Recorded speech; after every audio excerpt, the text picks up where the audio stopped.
Sunday morning, it's appropriate for something special, something sacred.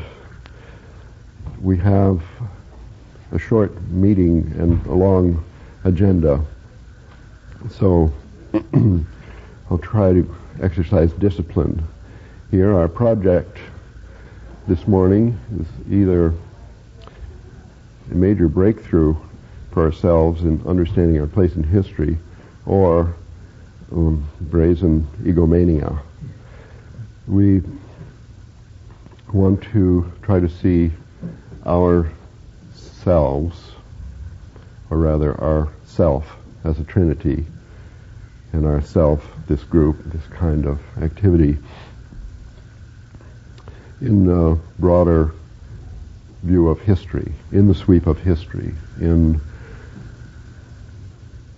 the line of some great idea or bad habit which has characterized the human spirit for a long time, and to experiment with the idea of connecting with such traditions as are perceived by cultural historians. There's two particular themes that I want to describe as just two possibilities for understanding ourselves in the historical tradition, and they are utopianism and millenarianism. So in a nutshell, utopia is a word that in our language has become pretty much synonymous with nonsense, and we may not want to see ourselves in this tradition. But as understood by cultural historians, utopianism is one of the major currents of the European mind, and not an old one. According to the view of the specialists of the subject, utopianism, although it has ancient roots,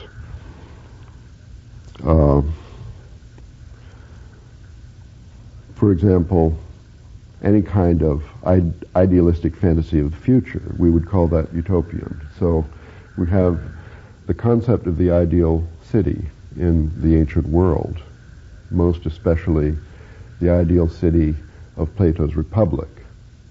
So casually we might call that utopian fantasy, although Plato did try to actually realize it in the political organization of a particular city. He ended up in jail for that effort. Another thing to kind of keep in the back of your mind as we choose whether or not to associate with this particular strand of the human endeavor. But according to these historians of the European mind, utopianism begins on a particular day, at a particular moment, and it's recent. It's less than 500 years old, and in that time became a main theme, a chief characteristic theme of the European mind. And that day was the day of publication of a book called Utopia by Thomas More, M-O-R-E, in 1516. And this word, utopian, the title, is a translation into Latin of the Greek utopos, meaning nowhere. And this was its initial chief characteristic feature, is that it was acknowledged to be nowhere. This was a dream not to be made real. Also, it was fiction. It had, characters and plot and story and kind of like a soap opera, presenting in fictional form various themes of ideal achievement that our culture could strive for. After 1516, there was a tremendous rise in popularity. Well, this book sold real well and had a lot of imitators. So there was a huge genre, body of fictional works, which became the foundation of the utopian trend. But eventually, branched into nonfiction as historians began writing literary criticism about this tendency. And after nonfiction began to be realized, materialized in actual communities that tried to live up to the utopian ideals of some or another novel or nonfiction work in this genre. For example, thinking of recent books in this type, we could think of Rian Eisler's book, The Chalice and the Blade, one of the most popular books in our group in the world today. This is a perfect example of the nonfiction utopian work. And I imagined the specialists of this, well, I could name them. There's a couple, a husband and wife team of historians who made their life work the chronicling of this particular trend.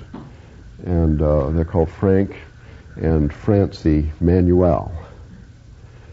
They worked 25 years and produced a book 900 pages long, and they plunked it down and said, we just cannot carry this burden anymore. We've hardly began, but somebody else has got to carry it. They plunked down this 900-page book in 1979.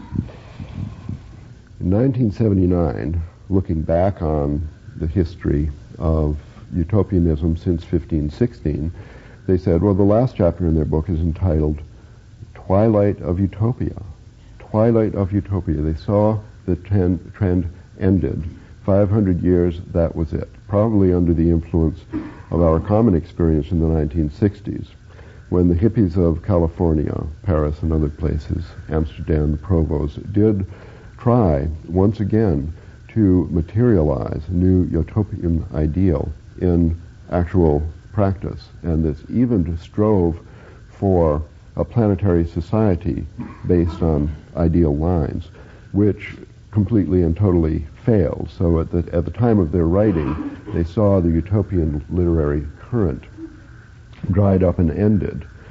Nevertheless, since then, since 1979 and the publication of the book, there are certain surges of renewal in this literature. For example, Rian Eisler's book, published in 87 or 8, I think. Another nonfiction work of this type, we could look at Rupert's book, The Rebirth of Nature, a year ago. This year, Terence's book, Food of the Gods. I mean, this is just, I'm not saying we must see ourselves in this tradition, but I think certainly if the Mr. and Mrs. Manuel wrote a revised edition of their book, they would definitely include these authors in their list. My unpublished book, Chaos, Gaia, Eros, could be considered a kind of a chaos utopia. Rupert's book, Scientific Utopia. Terence's book, Psychedelic Utopia. Rian Eisler's book, Partnership Political Utopia. I mean, there's different sorts. And in this 900-page work, we have a catalog. Every author, thousands of works, thousands of communities that started and then were stopped, all are chronicled in temporal order in this work. And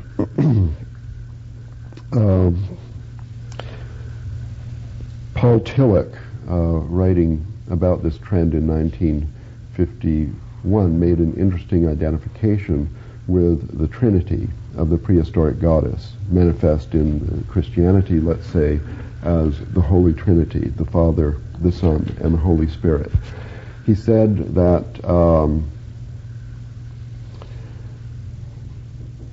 this particular Trinitarian utopian model was presented long before Thomas More in 1516 in the works of Joachim de Fiore in the 12th century. So let me just read a few words of Tillich's understanding of the Trinitarian structure of the utopian genre, and I think this will help us to see ourselves in history. The result is that The overwhelming majority of these utopias show a triadic movement, the original actualization, namely actualization of the essence, and then a falling away from this original actualization, namely the present condition. And third, the restoration as an expectation that which has fallen away from its primordial condition is to be recovered. One of the distinguishing characteristics of this triadic movement is the consciousness on the part of those who use this symbolism, almost without exception, this is important, that the lowest point of the falling away has been reached in their time, in the moment in which they themselves live. It is always the last period that gives birth to utopia. Illustrative of this, and perhaps also the best formula that has been given for it, is Joachim de Fiore's idea that we live in the age of consummate sinfulness. Also illustrative is Augustine's idea that the world empires that have come to an end with the last one, the great Roman Empire, which he as a Roman loved, and that their sole successor is to be the kingdom of God, which is in some measure actualized in the church, but whose final actualization will take place only after the close of history. The same idea is found in India, where it is always the last period in which the theologian who speaks of a succession of ages finds himself. In Greece, where the Stoics speak about the Iron Age, the last, the most wicked. In Marxism, where the class struggle running through the whole of history is seen to have reached a point where revolutionary changes become inevitable, because without it the human situation would move beyond all hope of redemption. In the biologic fascistic ideologies, where decline, decadence of Nietzsche, has reached its final stage, where a counter-movement must set in. All of these instances show that the triadic progression is centered on the moment in which the reversal is immediately imminent. This is characteristic of all utopian thought.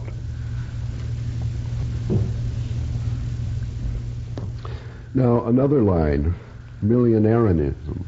There are a lot of these, but millenarianism has roots in the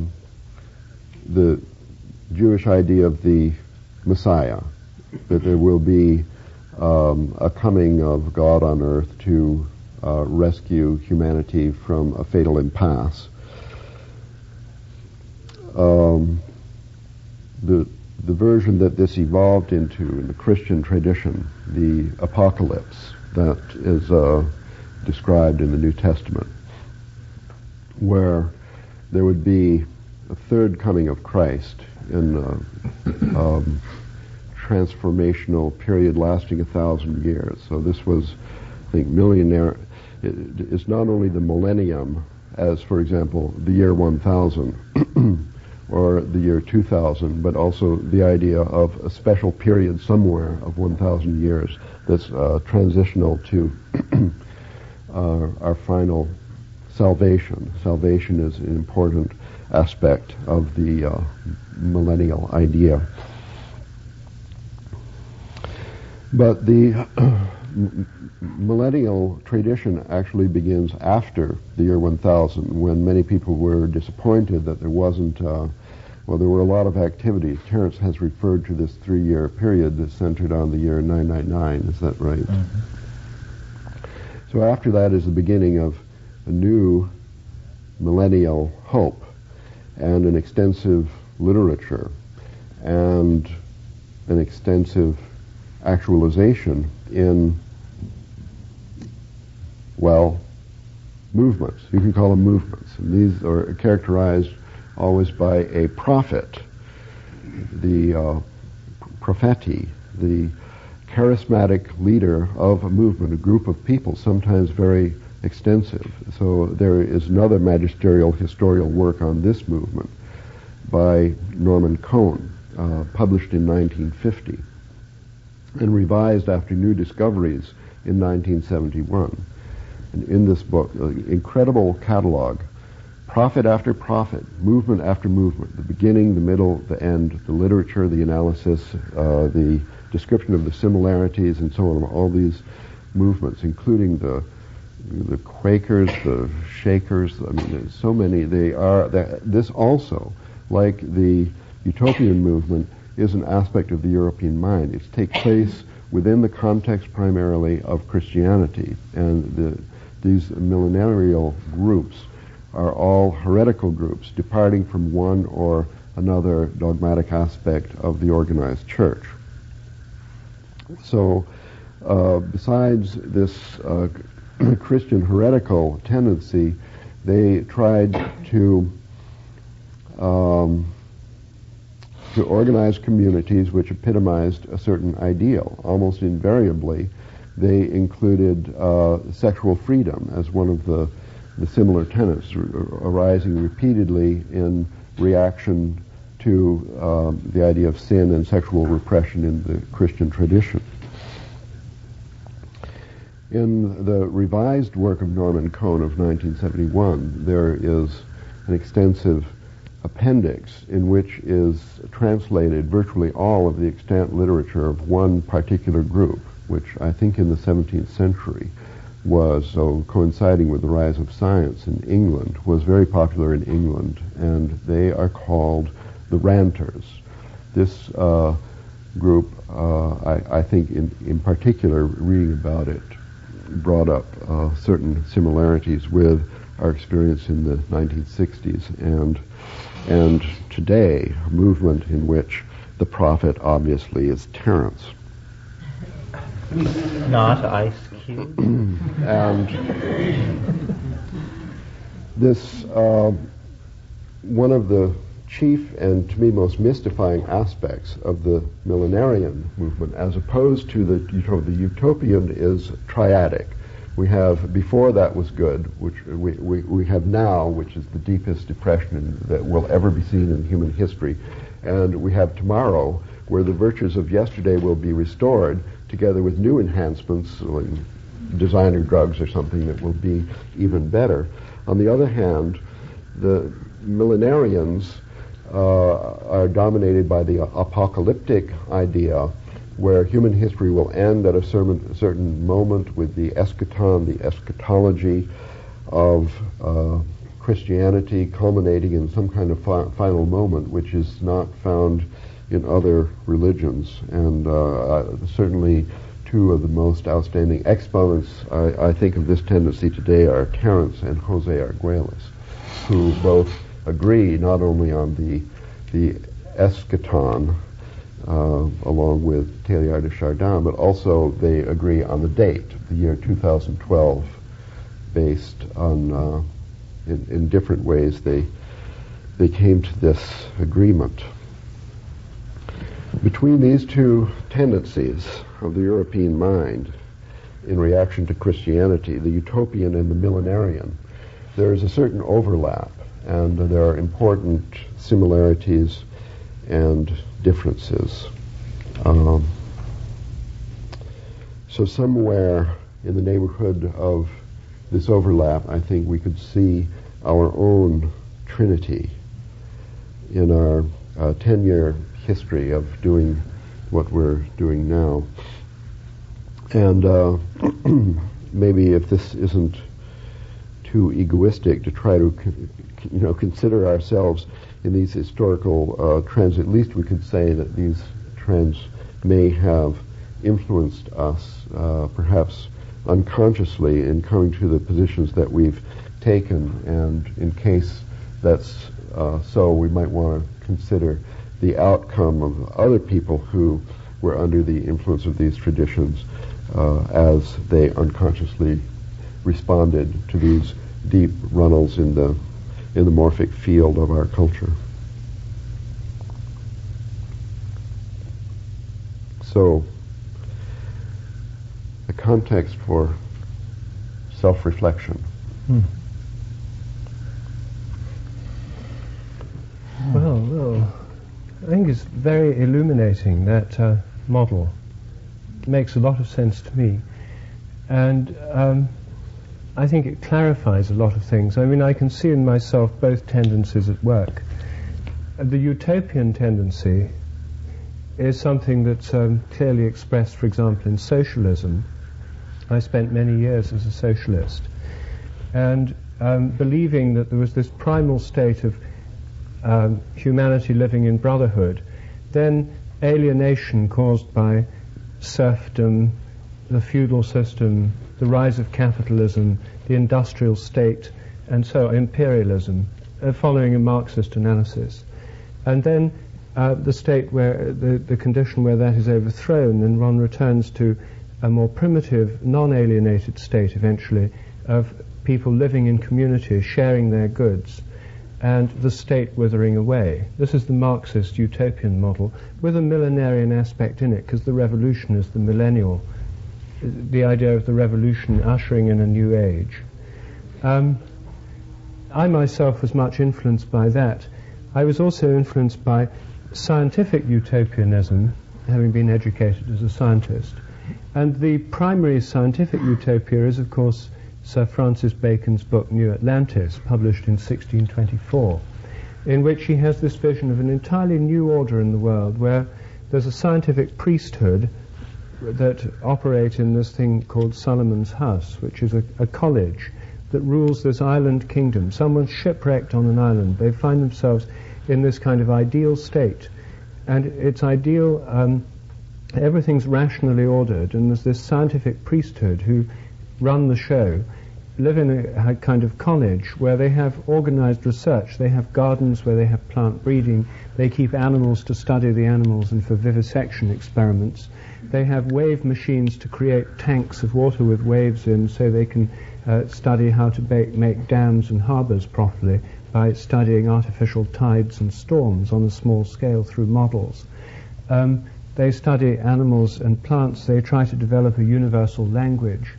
This was satirized by Jonathan Swift in the third book of Gulliver's Travels, The Voyage to Laputa, where there's this kind of mad academy with all these people with insane projects,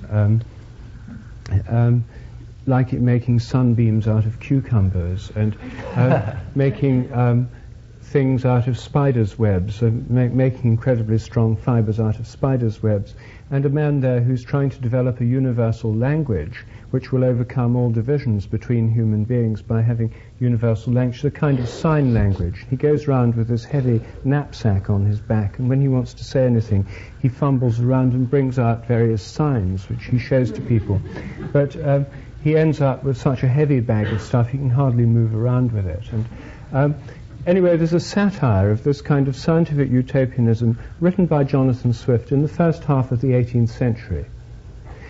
That scientific utopianism got built into the ideal of progress, of technological and scientific progress, which was going to liberate mankind from the bondage of poverty, of disease, of in slavery to the elements of nature, from fear of storm, fear of cold. In fact, it's given rise to the ideology of the modern world. Our modern world is based on a kind of scientific utopianism, the whole ideology of development. Go through the world, here are these people living fairly contentedly, as they always have done, in rainforests, but they haven't got a cash economy. So to make a cash economy, make the economy grow, to get development in place so they can buy video recorders and that kind of thing, cut down the forests, mine the ground, and have the whole, build roads, import trucks, have Coca-Cola on sale. All this kind of thing, which is now the dominant ideology of the modern world, is a transform of scientific utopianism. Then there's the liberal political utopianism that has the idea that the socialists and some of the liberals had the idea that you bring about this utopia not just through science and technology, but through economic and political reform. So there are more just institutions, more truly democratic ways. It's through social change as well as scientific and technological that this utopia will arise. I believed all this for a long time, and I think most of us do, because it's so deeply ingrained in our culture. Then there's another transform of this, the New Age movement, that there'll be a kind of new utopia brought about through discovery of ancient religious traditions, through finding out about what Oriental religions have done through holistic approaches, harmonious ways of doing things, that a new age will dawn on Earth when everything will once again be in harmony. This is another kind of utopianism which I've been strongly influenced by. And I think Ralph's right in saying that my own book, The Rebirth of Nature, is an example of a utopian book. The essence of the argument that in the past people treated nature as alive, the earth and the heavens. There was a harmonious relationship because a recognition of the life and sacredness of nature gave a different way of relating to it than this alienated, mechanistic way of treating nature as just a bunch of raw materials to exploit for profit. So a restoration of the sense of the life of nature could lead to a new society in which heaven and earth are mediated through human beings. Human beings would be the mediator of the marriage of heaven and earth to bring about a harmonious relationship of the whole of nature on this earth, and somehow bringing human society into a right relationship to the earth and the heavens. Well, that is indeed the vision that lies behind my book, which Ralph rightly points out. And of course, some of Terence is mixed in his thinking. Half of Terence's thinking is utopian, the other half millenarian. The utopian side is the psychedelic revival, where there was this ancient society where people had a wonderful time harmoniously living on the earth with tremendous vision of all these amazing realms somehow related to botany and their ecology. Psychedelic vision, collective orgies, dissolving ego boundaries. Then it all went wrong. The deserts dried, the earth dried up, the fungi retreated, the psychedelic visions became less and less frequent, became substituted by what was originally the medium for storing the mushroom, namely a honey solution fermented, turned into alcohol, and one then plumbed the bottom, the depths represented by modern society, to be restored, the original paradise to be restored by the mass cultivation of mushrooms, the smoking of DMT, and other psychedelic revival processes. Thus would dawn the psychedelic utopia. Well, and Ralph, of course, has another version of this, the mathematical utopia, where the great regulative, eternal, if not eternal, at least objective mathematical structures, the mathematical landscape, the underlying principles which unify the earth and the heavens, the fundamental principles reflected in all nature, heavenly and terrestrial, become visible, not just to a few high priests of mathematics, but visible to potentially anybody through the medium of computer modeling. And thus there's a kind of democratization of gnosis, that direct knowledge of fundamentals, which mathematics has had as its guiding light through the centuries and the millennia. And that this Gnostic seeing behind the scenes into the roots of the way things are becomes commonly available, no longer just through psychedelic visions, but through computer models which can be shared and entered into by many people. This is what we talked about how long ago? It seems like weeks ago. It was actually about 36 hours ago, wasn't it? When we were talking about computers and the psychedelics, yesterday morning, 24 hours ago. And I think that what happened yesterday afternoon in our rather unsatisfactory discussion was that Terence, by the rules of that discussion, was denied his usual millenarian way out, and was asked to consider what would happen if the millennium were postponed, if it didn't all happen in 2012. And this forced us out of the field of millenarianism into the field of utopianism. Utopianism is to do millenarianism, especially since millenarians usually have the end conveniently close, not too close, but close enough so that it could be in our lifetimes. Not too close that it'll happen tomorrow or next year. 2012 is a perfect date from that point of view. 20 years away, it'll it'll see us out for quite a while. It's not too close. So here's this perfect date, and it really means that one doesn't have to think too much about what happens between now and then, because part of the millenarian scenario, as in the book of the Apocalypse, as in the book of Daniel, which in this Jewish apocalyptic literature, of which the Christian apocalypse is a derivative. This is really a Jewish tradition. It's also present in Islam to some extent. The end of history involves appalling plagues. It involves appalling diseases that sweep the earth, great earthquakes, eruptions, the seas turning to blood, a whole series of disasters, ecological, social catastrophes, including plagues and diseases. And of course, it's only too easy to see all these things coming to bear on our society, an inevitable collapse and catastrophe. And this is always the precondition for the millennium. There has to be this sense of not just things, utopianism may have touched bottom now, but millenarianism involves things getting even worse. Until the only way out is this total miraculous transformation, the coming of the Messiah, the descent of angelic powers, or in Terence's version, well, he has many versions, many ways of imagining this end of history.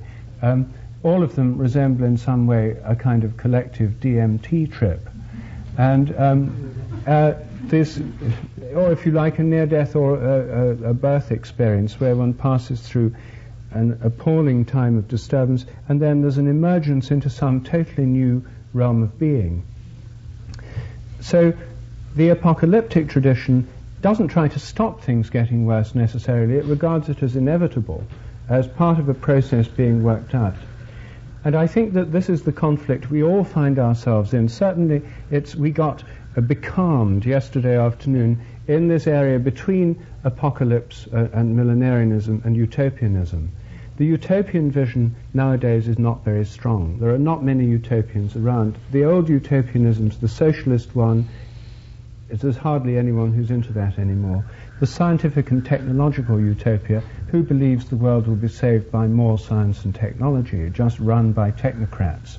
The idea, the kind of United Nations social, the world government type of utopias, of which there have been many proposed this century, embodied in the United Nations or the European Common Market, represents a kind of federalist ideal which still has some vigor and is still important. And I mean, I'm not knocking these, I think they're very important.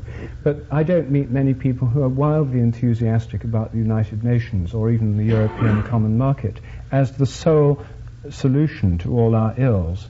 I mean, they have a role to play. So that isn't exactly something that commands incredible widespread popular enthusiasm.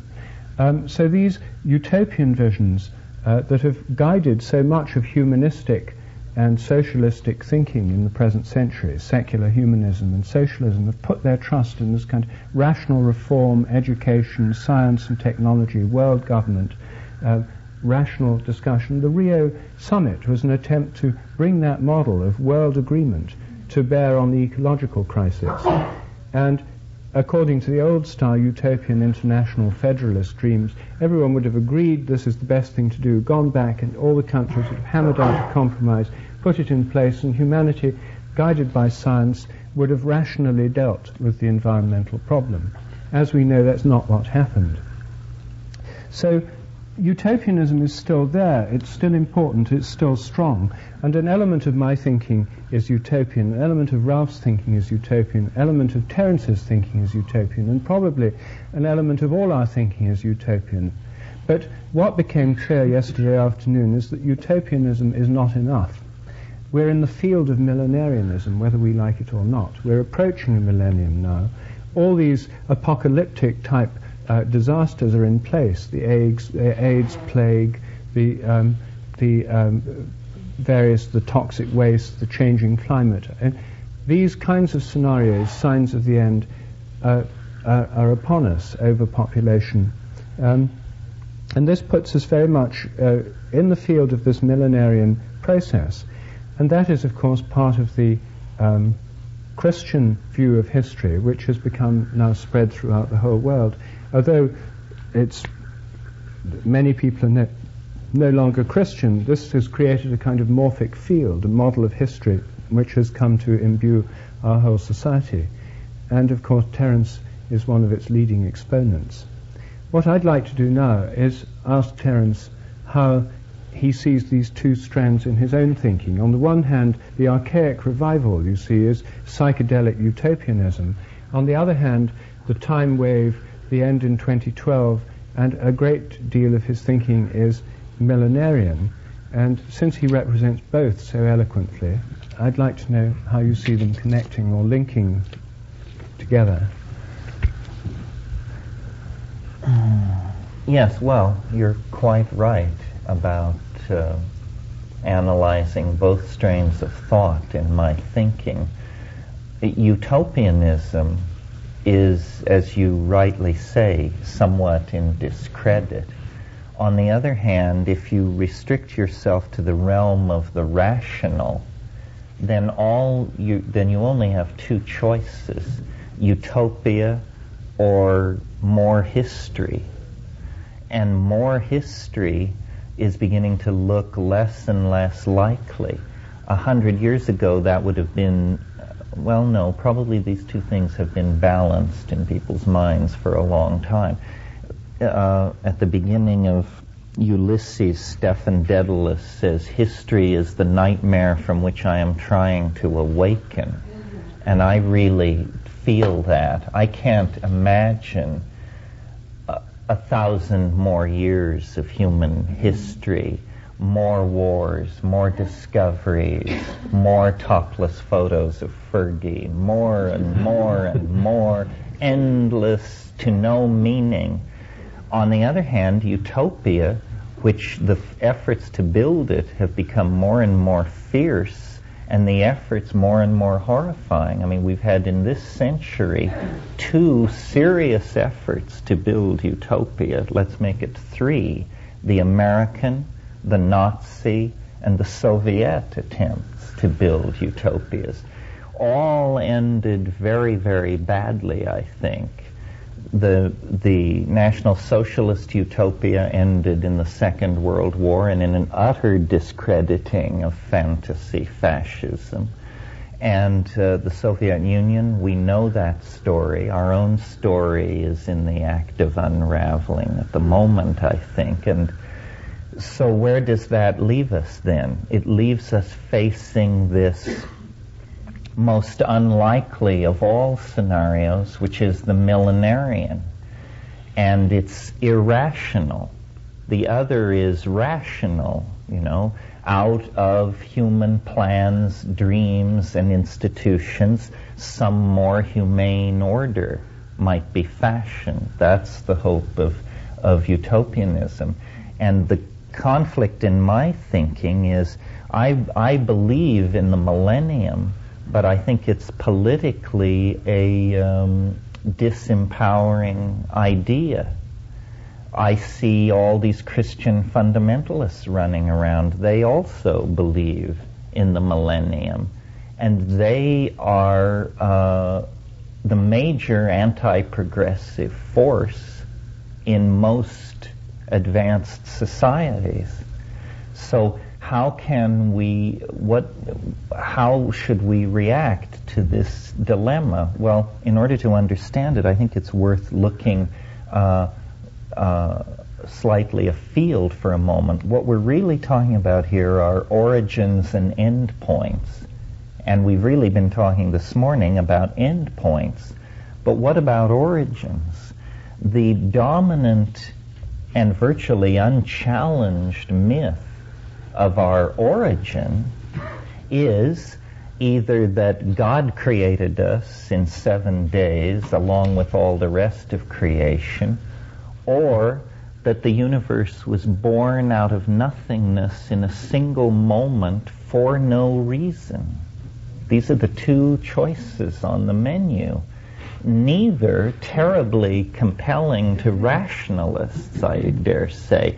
Interesting to note that this scientific explanation, the universe sprang from nothing in a single instant, however we may think of it in terms of its veracity, notice that it's the limit case for credulity. You understand what I mean? I mean that if you can believe that, hell, you can believe anything. Sit down and try and think of something more improbable than that contention. So it's like they open up with the 1-2 punch and say, put that in front of them. If they can swallow that, then, the hydrogen bond, gene segregation, and whatever will follow hard apace, because the hard swallow comes first. Well, now I maintain that it's a very odd place to look for. What that's called is a singularity. And many theories require a singularity. It means in order to kickstart the intellectual engine, you have to go outside the system and you get one free hypothesis. And then once you've used that up, your system has to run very, very smoothly, clear down to the end. So science uses up its one free hypothesis with the Big Bang, and it says, give me the first 10 to the minus high 12 nanoseconds, and if I can do smoke and mirrors in that, then the rest will proceed quite in an orderly fashion. Now that's orthodoxy, you got to understand. That's what the straight people believe. So I think that if you get one free singularity in your model building, a more likely place to put it would be not in a featureless, dimensionless, processless vacuum, super vacuum, it isn't even a vacuum, at the beginning, but why not look toward a domain of many temperature regimes, many forms of energy, many languages, many chemical systems, many different levels of energy exchange. In other words, why not look for the singularity late in the life of the universe instead of in the immediate moments of its birth?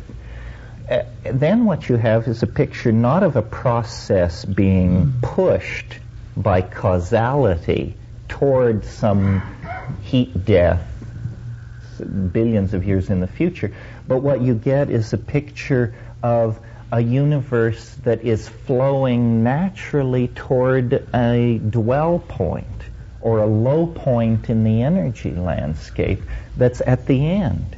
That organization transcends itself, produces more complex organization, which transcends itself, which produces more complex organization, and conceivably, out of a process of avalanching complexity like that, you might actually get a singularity of some sort. And this singularity would have the character of an attractor. Now, I grant you that it's irrational, but our little discussion of the birth of the universe should convince you that it's all irrational. That doesn't get you tossed out of the game. That's the name of the game. So, being hopefully a sane person, my own inner dialogue goes back and forth between the desire to preserve rationality and hence channel energy toward utopian hope, which is reasonable. After all, we have the money, the scientific knowledge, the communication systems and so forth to solve any of our problems.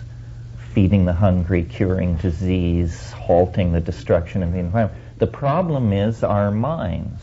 that we cannot change our minds as quickly as we can redesign harbors, flatten mountains, cut rainforests, dam rivers. These things pose no problem. Changing our minds is very difficult. And because I see that, and because I see it from a psychedelic point of view, and because I don't want to abandon myself to despair, instead I see then this transcendental object at the end of time. This is not part of the utopian schema. This is part of the millenarian revelation. But it's a very persistent idea in all times and all places. This highly unlikely concept has been kept alive.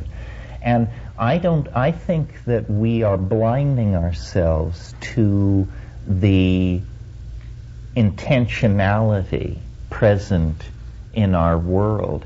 I think you have to be carrying a lot of unusual intellectual baggage to not see the last 1,000 years as a moving toward a maximizing of some kind of set of goals. I mean, it's not, the triumphal march into God's kingdom envisioned by Christianity, but neither is it the trendless fluctuation that is taught in the academies.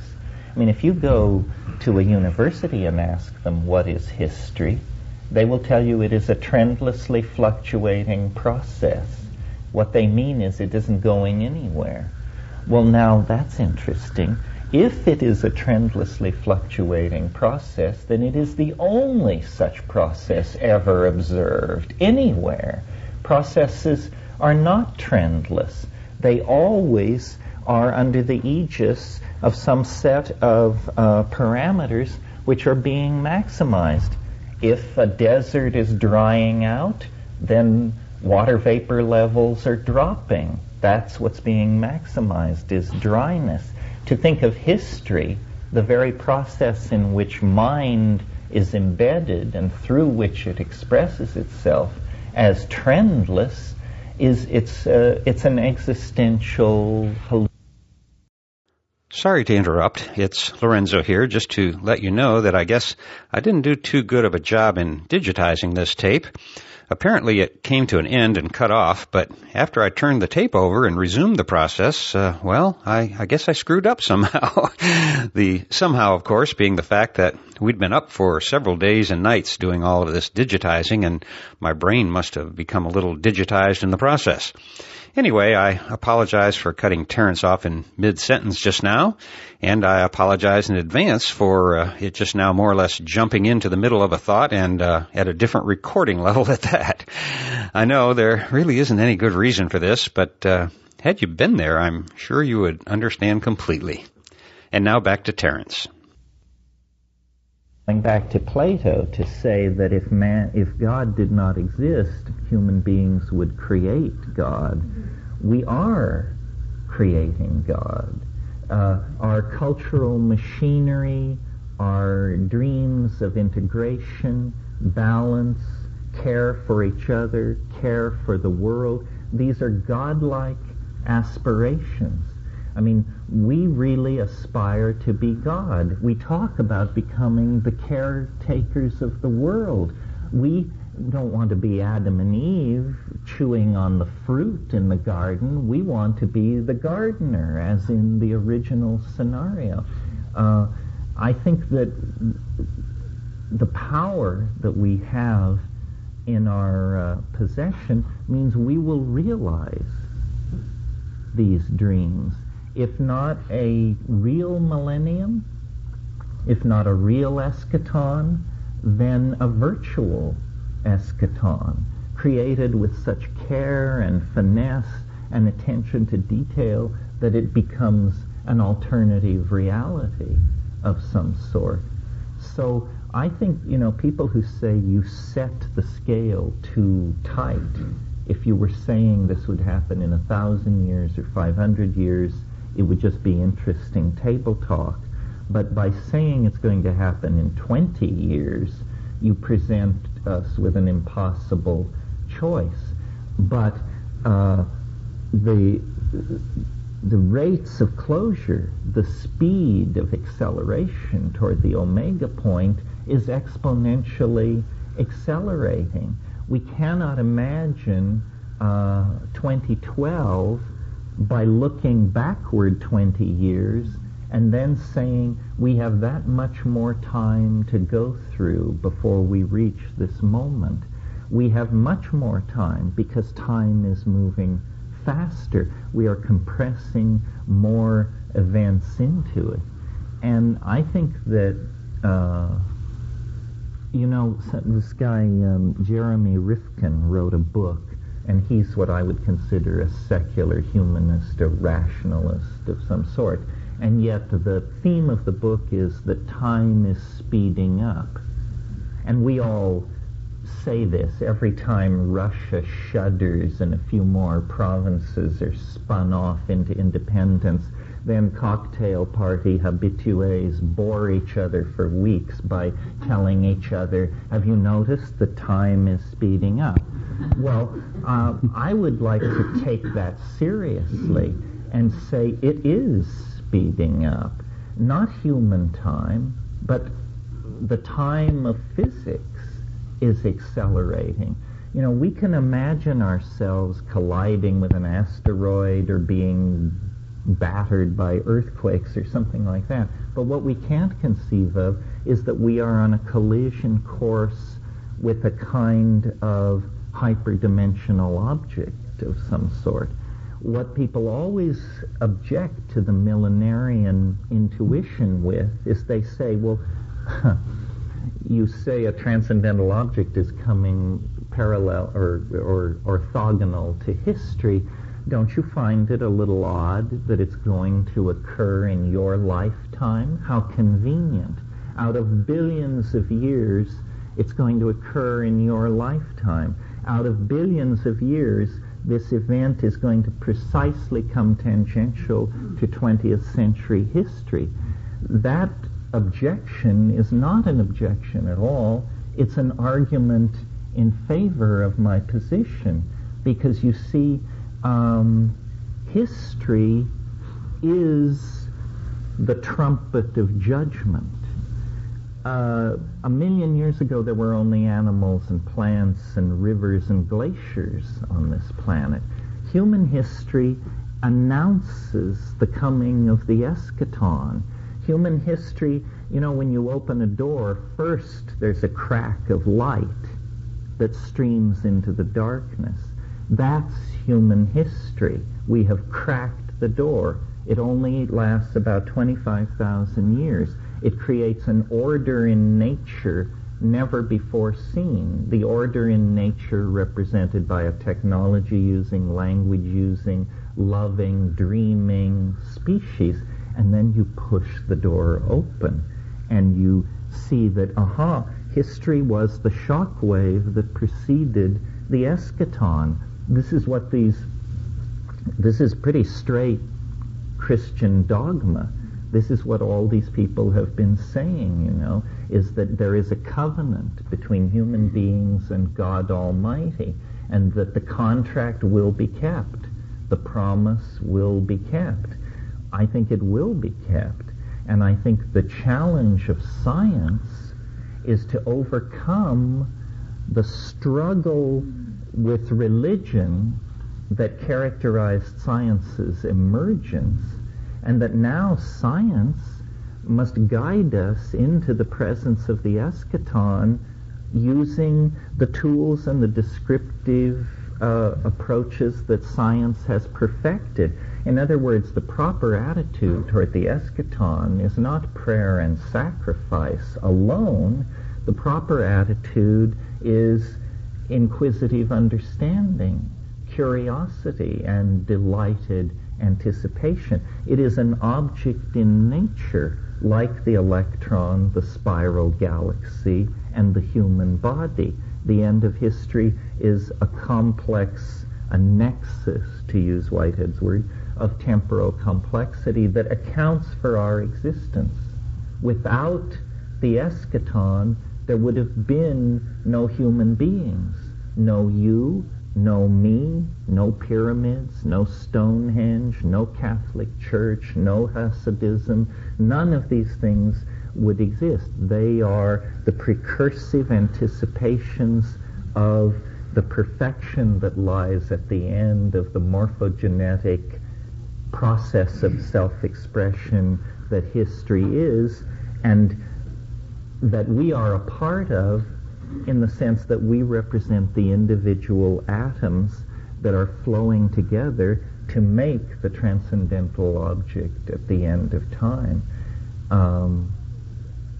I will put myself out of business long before 2012 if other people don't start seeing things my way, because part of the prophecy, if you will, is that awareness that this is happening will spread, not simply through those who take their inspiration from Gideon, but among those who study particle physics, temporal matrices, and general modeling of nature. Nature cannot be made sense of without this kind of a singularity. Science recognized that. They just put the singularity out of reach and safely in the past.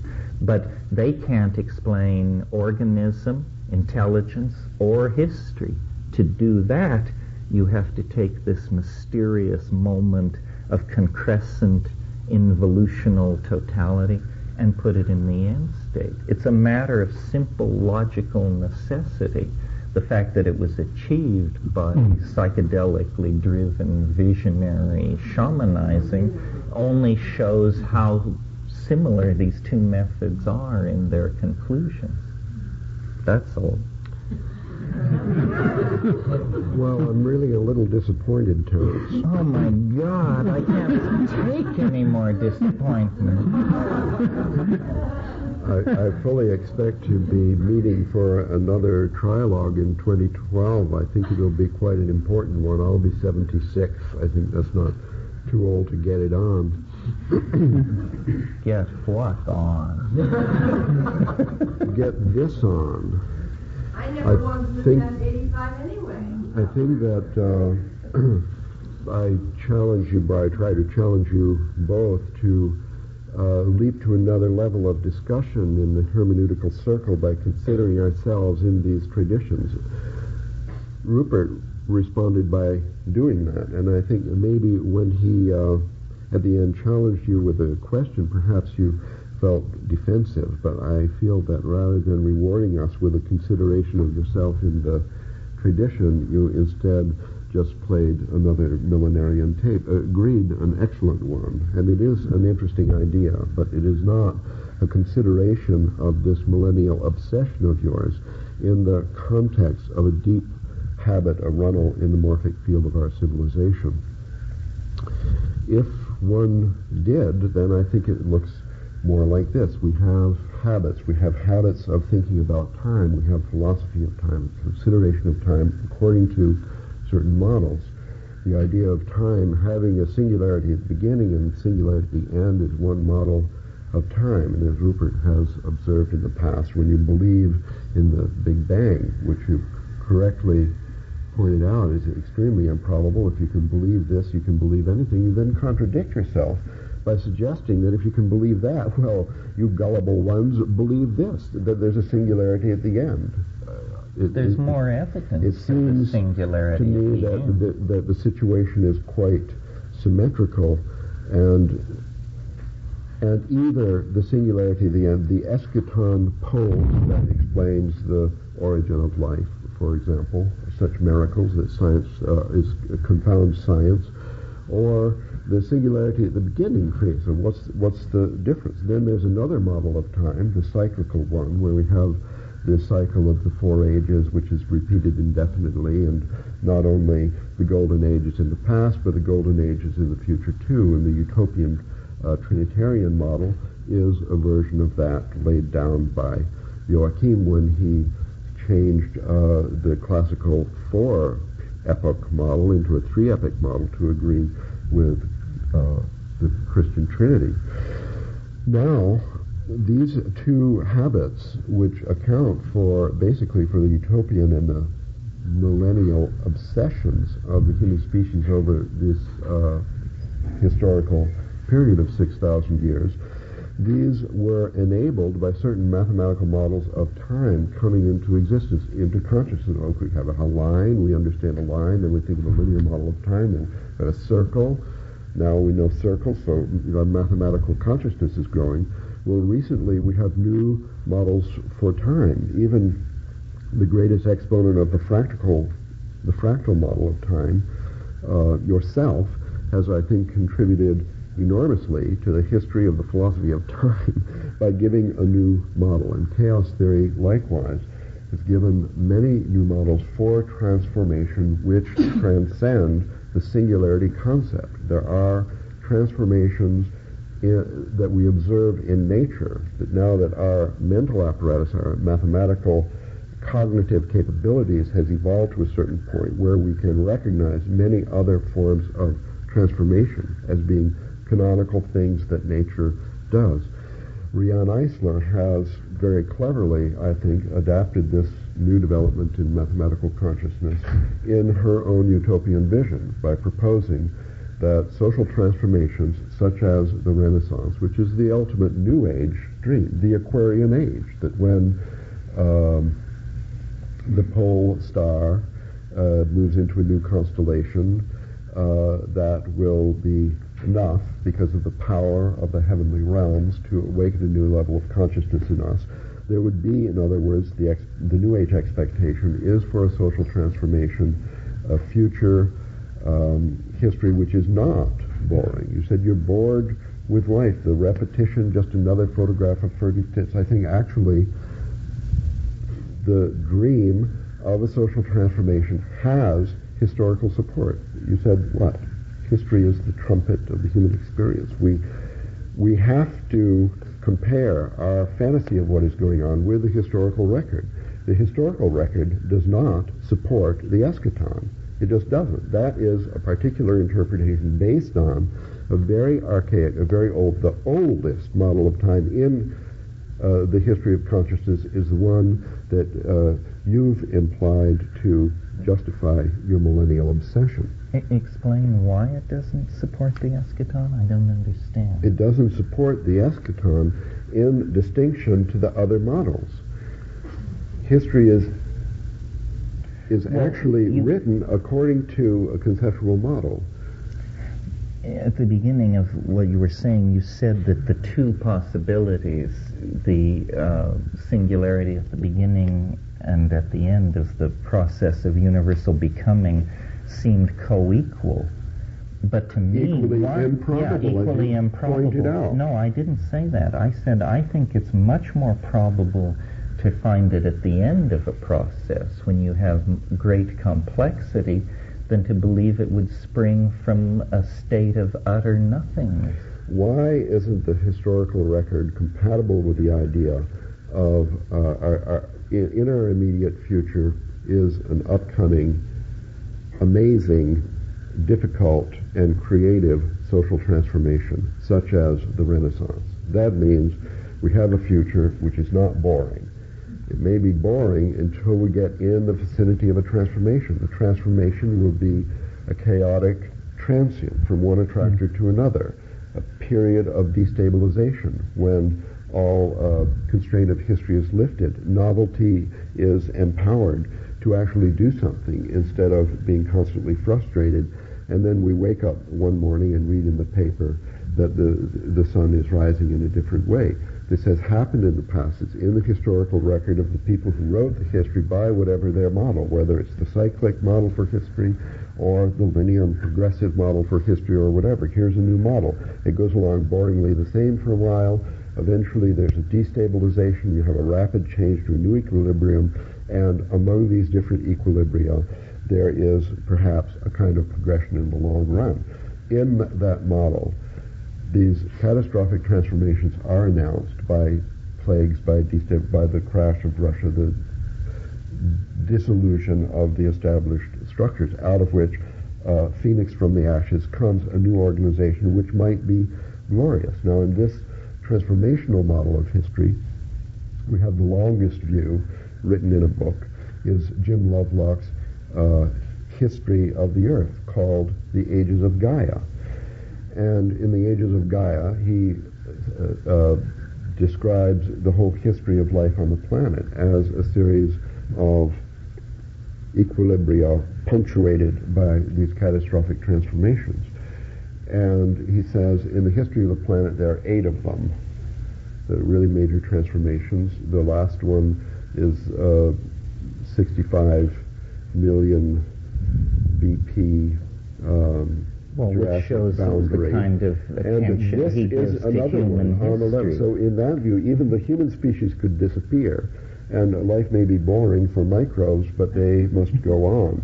The biosphere is not over. Life is not. Maybe the eschaton is there for the human species. Well, I don't know. I'm feeling like slightly mauled in all this, because as you know, I'm the purveyor of a mathematically precise theory, which, as you know, cannot be laid out in the time remaining before this group. So I'm being thrashed because it's known that I will not bring up the big guns, and so I have to sit and listen to this. The reason I don't buy the idea that this is simply one more Renaissance or one more Gothic revival is because these processes have occurred faster and faster, these breakthroughs to novelty. So it's just not that they happen, it's that they happen faster and faster, and whatever James Lovelock's affinity for something happening 65 million years ago, a few things of high interest have happened since, like everything having to do with the human world. And when you look at human history and technology and the spread of peoples and genes and so forth and so on, it's clear that we have reached some kind of limit. Maybe you get one more Renaissance before you slam into the wall, but not a dozen, not 100. This is not the Renaissance. This is not the rise of Rome. This is the final global crisis. Yes, and the objective data supports that. I know, but it's so provincial, Terence. I mean, there's a sense in which this millenarian vision is a product of a historical model that grew up within one branch of human consciousness, the Judeo-Christian Islamic branch. There's a sense in which you could argue that all this is a kind of self-fulfilling prophecy. Having unleashed these millenarian visions, our history has been driven by millenarian visions, which has actually empowered and directed the discovery of America, the opening up of the New World, the development of the atom bomb, the rise of science and technology. Most of the things that are actually creating the crisis are man-made. And therefore there's a sense in which this is a self-fulfilling prophecy. And even if we collide into this wall of history here on Earth, I find it quite incredible that the rest of the solar system is just going to shut up shop and go out of business, let alone the galaxy, let alone the clusters of galaxies. And here's a man who thinks the sun is alive. Well, all right. The sun could undergo a tremendous transformation. I'll concede the entire solar system to you. But that leaves an awful lot else. The rest of the galaxy. Take it. All feathers for the solar system. The galaxy can take care of itself. Well, no, it can't, you see, because we now move. This is what I mean about provincial thinking. First of all, it's limited to a tiny fraction of the cosmos. And I see the same problem with Teilhard de Chardin. Is the omega point just about human destiny on Earth, or just the destiny of the Earth, or even the solar system? Or is it about the entire cosmos, countless trillions of galaxies, stars everywhere, incredible? I can't believe that the extinction of human life on Earth, the kind of transformation you're talking about, even the implosion of the entire solar system is going to set up more than the most minute ripples throughout even our galaxy. Well, but implicit in that objection is that you really think those galaxies are there. You really believe that there are millions of light years of space and time filled with spiral galaxies. That could all be scream. the true size of the cosmic stage is a hotly debated subject even among the experts. All right, but and when you say it's too local, then you attack it if one takes the other position and say, but then how can you possibly believe that it's universal? Well, you only have two choices, either what you disdainfully call provincialism or what you disdainfully call universalism. It's got to be one or the other. I am uncomfortable with the universal thing myself. However, I also am uncomfortable with the idea that the universe, as described by Newtonian astronomers, should just be absolutely unchallenged. This anthropocentric principle that they've begun to allow into their deliberations suggests that, maybe the stars aren't as fixed in their courses as we imagine, and that somehow events on the Earth could have a kind of cosmic significance. I mean, I'm just speculating. I'll tell you how. I'm not well wedded to this. Well, let me first I'll deal with my other objection to millenarianism as proposed by you. We have 10 minutes remaining. Okay, very quickly. The true millenarian vision and the apocalyptic tradition is more like what Ralph says. It's a period. It's not a total. Everything suddenly disappears in a blinding light. It's a period of transformation followed by a millennium, a period of the kingdom of heaven on earth. Right. Now that, I think, is something that's lacking from your vision. At least you don't think beyond this 2012. No, I'm interested not in the term eschatonic or something like that. Yours is much more absolute. Yes, right. Now, I'm more inclined to traditional millenarianism, like Ralph is, a transitional period followed by some kind of kingdom of heaven on earth. And what I think the kingdom of heaven on earth could involve is, first of all, psychedelics, secondly, the revival of animism, thirdly, mathematical objects visible to all through computers, and fourthly, communication with the stars, so that through conscious communication, a network of consciousness begins to link up far beyond the Earth to other stars, other galaxies, along the lines we were discussing last night. 1,000 years to effect this linking up of consciousness throughout the entire cosmos, at the end of which the true and absolute eschaton might be possible. Right now, it would be confined to Earth, or at least the solar system. Well, the only difference you and I have on this is I think that this 1,000 years should be scaled back by two orders of magnitude. It's 10 years. It's from 2002 to 2012, and you will have your psychedelic legality, your cured AIDS, your orgies, your food for everyone. The millennium will dawn, I think, sometime around 2002 or 3 or something like that. But it doesn't last 1,000 years. That was a naivete by virtue of the prophecy being made in a different era of the compression of time. It will then build quite naturally toward the revelation of the eschaton sometime around 2012. What do you think about that or anything else? I mean, this is we have had planned our aborted plan included a space for a response to the weekend from everyone, and now we need a new plan, so let's consider this together. We can quit now making extra space for final hugs, which I think are very appropriate in case Terence is right.